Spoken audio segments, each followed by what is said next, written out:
So then, let me connect this with the problem of birth and death, which puzzles people enormously, of course.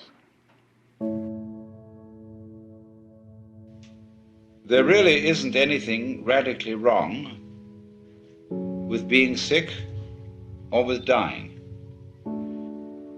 Who said you're supposed to survive? It's one of the great wonders of life. What will it be like to go to sleep and never wake up? Think about that. Children think about it.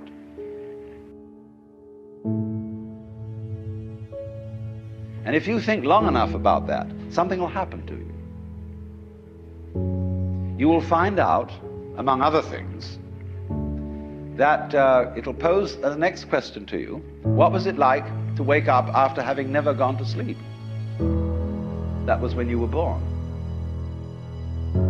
We can also look further into it and see that if our death could be indefinitely postponed, we would not actually go on postponing it indefinitely.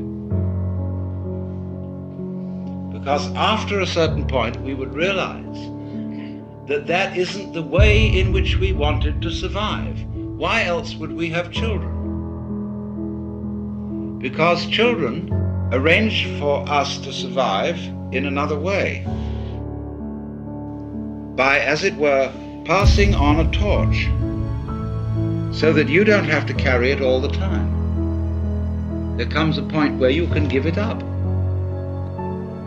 Because as each new individual approaches life, life is renewed. And one remembers how fascinating the most ordinary everyday things are to a child. Because they see them all as marvelous, because they see them all in a way that is not related to survival and profit. When we get to thinking of everything in terms of survival and profit value, as we do, then the shapes of scratches on the floor cease to have magic. And most things, in fact, cease to have magic. When you die, you're not going to have to put up with everlasting non-existence, because that's not an experience. A lot of people are afraid that when they die, they're going to be locked up in a dark room forever. And sort of undergo that.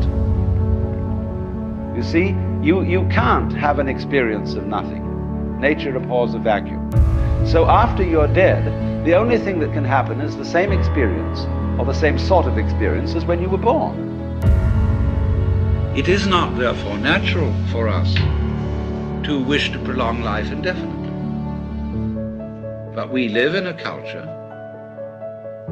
where it has been rubbed into us in every conceivable way that to die is a terrible thing. The reason we die is to give us the opportunity to understand what life's all about.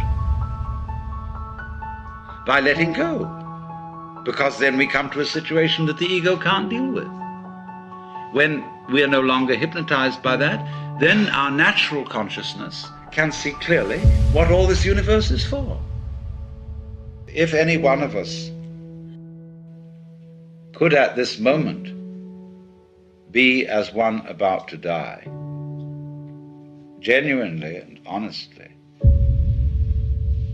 we would understand the mystery of life.